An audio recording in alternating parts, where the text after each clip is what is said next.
আমার মনে দুঃখ লেগেছে যে আমি দলের হয়ে 98 সাল থেকে সার্ভিস দিলাম, দলের হয়ে লড়লাম, দলের জন্য সবকিছু করলাম। বিধায়ক সাংসদ যখন যে দায়িত্ব দিয়েছে নিষ্ঠার সাথে পালন করলাম। আমি দলের হাত ছাড়িনি, দল আমার হাত ছেড়েছে। আমি তো কোনো সময় দলের হাত ছাড়িনি, দল আমার হাত ছেড়েছে। দল আমার মনে করবে যোগদান করার জন্য বলেছে, আমি পাবলিকের সেই ক্ষেত্রে রায় নিতে গেছি। কেননা দল যখন হাত ছেড়েছিল তখন তো আমি বাড়িতেই বসে যাচ্ছিলাম। আমায় তো পাবলিক তখন বলে নির্দলে দাঁড় করিয়ে 96% ভোট দিয়েছে। আমিও তো তাদের সমস্ত পোস্টার, ব্যানার, হোর্ডিং সবকিছু লাগিয়েছি। এখনো জনগর্জনের হোর্ডিং লাগানো আছে, এখনো 5 নম্বর গেটের বাইরেই দেখেন জনগর্জনের ছবি লাগানো আছে। কিন্তু তারপরেও আমি তো বারবার বলছি, আমি তো দল ছাড়িনি, দল আমার হাত ছেড়েছে। সেখানে আমি জোর করে বলতে পারি নাকি যে আমি দলে থাকবোই, আমার হাত ছাড়া যাবে না? আমি ঘর পোড়া গরু সিঁদুরে মেঘ দেখলে ডরায়, ওই বলে না যে চুন খেয়ে গাল পুড়েছে, দই দেখলে ভয় লাগে, ওরকম আমারও তো একই অবস্থা। ঠিকই তো, ছেড়ে দিতেই পারে। দলের যদি মনে হয় যে এরকম আজকে দরকার কালকে দরকার নেই, এরকম অহরহ হচ্ছে, ছেড়ে দিতেই পারে। সেই বুঝেই পাবলিক ভোট দিক।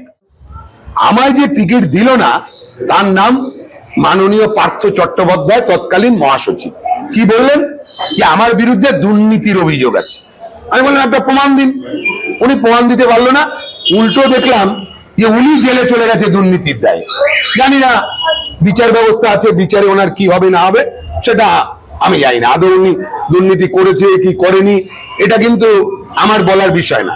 কিন্তু আমি এইটা দেখলাম যে আমার মনে হলো যে কেউ ওই যে যায় না যে আমি কাউকে হাওড়া স্টেশনে এগিয়ে দিতে গেলাম, দেখা গেল ট্রেন আসলো, যে এগিয়ে দিতে এসছে সে ট্রেনে উঠে পড়েছে, আর যাকে এগিয়ে দিতে এসছে সে প্ল্যাটফর্মে দাঁড়িয়ে আছে।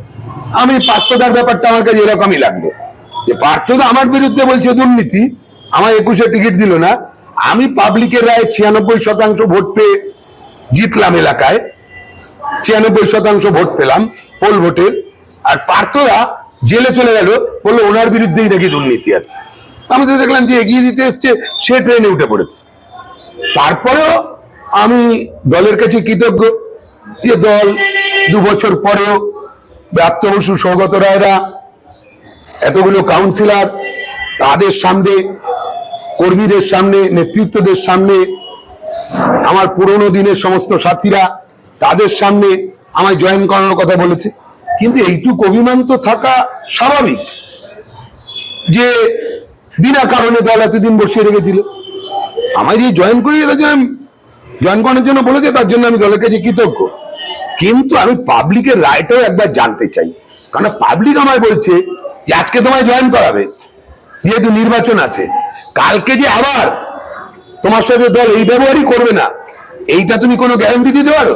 আমি তো উত্তর দিতে পারছি না। আমি বললাম না, দল সেটা বুঝতে পেরেছে তাই তো জয়েন করাচ্ছে। বলে কালকে আবার এরকম হতে পারে। আমি আপনার উপর ভরসা রাখি এবং বিশ্বাস রাখি।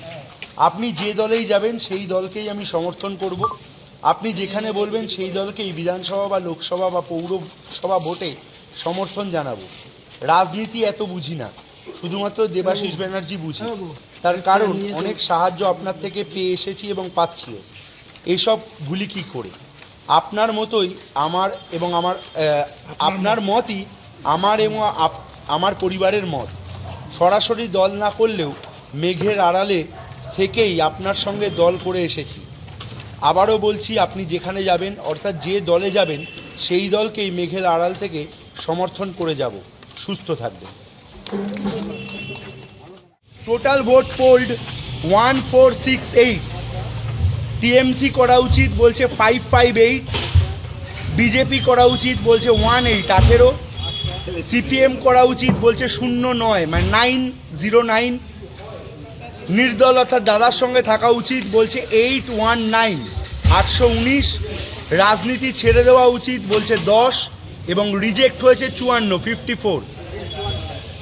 এই হচ্ছে এখন অবধি আমাদের ফার্স্ট রাউন্ডের শেষে ফলাফল। এরপরে আমরা এটা হচ্ছে 6টা আমরা যে বক্স খুলেছি সেই 6টা বক্সের থেকে এই ফলাফল। এরপরে যে আরও 5টা বক্স সেটা এখানে অলরেডি আমাদের চলে এসছে মতামত, এটা আমরা এরপরে নিয়ে নেবো, সেকেন্ড রাউন্ডে নিয়ে নেবো।